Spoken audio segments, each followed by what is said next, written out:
या अल्प बुद्धि हैं जो ऐसा सोचते हैं कि पाकिस्तान जैसा हो जाएगा, नेपाल जैसा हो जाएगा। कभी नहीं हुआ भाई। नहीं, एक मिनट, बीच में नहीं, ना धर्मेंद्र, बीच में नहीं, ना, नॉट अलाउड। श्रीमती इंदिरा गांधी अपने चुनाव में भ्रष्टाचार कदाचार के आरोप सिद्ध होने के कारण अपनी लोकसभा की सदस्यता गवा गई। फिर भी इस देश ने 77 में इंदिरा गांधी के प्रधानमंत्रित्व काल में ही चुनाव कराया। और देश होता वो कहता इंदिरा को हटाओ, इनकी लीडरशिप में तो चुनाव हो ही नहीं सकता। ये तो अदालत, कहां नेपाल, कहां बांग्लादेश, कहां पाकिस्तान, कहां भारत, कुछ जोड़ है, कोई मुकाबला है।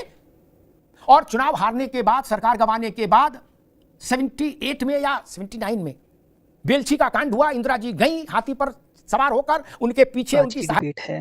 राहुल गांधी ने सोशल मीडिया प्लेटफॉर्म एक्स पर भारत के जेनजी यानी युवा पीढ़ी से आग्रह किया कि वे संविधान बचाएं, लोकतंत्र की रक्षा करें और वोट चोरी को रोकें। नेपाल में हाल ही में जेनजी के आंदोलन के बाद राहुल गांधी ने भारतीय राजनीति में भी युवा शक्ति को केंद्र बना दिया है।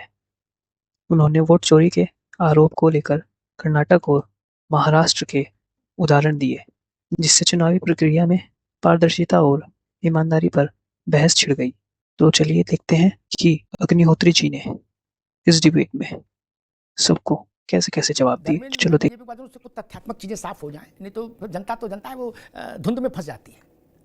फॉग लाइट जलती रहनी चाहिए, कोहरा नहीं रहे।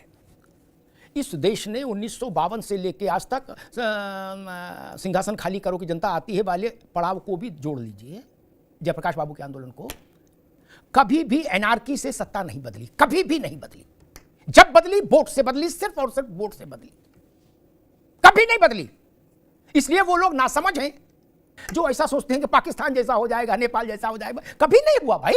नहीं, एक मिनट, बीच में नहीं, ना धर्मेंद्र, बीच में नहीं, ना, नॉट अलाउड, ना, बात अभी नहीं। आप बोल रहे थे तो पहले सब सोच लो। कभी नहीं। और एक नई बात कहता हूं, गूगल में मिलेगी इस दृष्टिकोण से। श्रीमती इंदिरा गांधी अपने चुनाव में भ्रष्टाचार कदाचार के आरोप सिद्ध होने के कारण अपनी लोकसभा की सदस्यता गवा गई न्यायालय के द्वारा। मुलायम सिंह यादव ने और अटल बिहारी वाजपेयी ने तो उनकी सदस्यता ली नहीं थी, अदालत ने ली थी। यानी अदालत ने, सुप्रीम कोर्ट तक वो गई थी, राहत नहीं मिली। इसका मतलब देश की सबसे बड़ी अदालत ने माना कि इंदिरा गांधी ने अपने निर्वाचन में कदाचार किया। उसके बाद भी, धर्मेंद्र आप ध्यान से सुनिए, आगे इस विषय बहुत बहसें होंगी, अब तथ्य साफ होने चाहिए, प्रामाणिक होने चाहिए। फिर भी इस देश ने ये जानते हुए कि इंदिरा जी ने अपने चुनाव में भ्रष्टाचार किया, ये अदालत ने मान लिया, इनको सजा दे दी, सजा में राहत नहीं दी। फिर भी इस देश ने 77 में इंदिरा गांधी के प्रधानमंत्रित्व काल में ही चुनाव कराया। और देश होता वो कहता इंदिरा को हटाओ, इनकी लीडरशिप में तो चुनाव हो ही नहीं सकता। ये तो अदालत से सर्टिफाइड गड़बड़ी वाली है। किसी देश में नहीं होता, भारत ने किया। इंदिरा गांधी के नेतृत्व में चुनाव हुआ ना, वही भारत की कार्यकारी प्रमुख थी।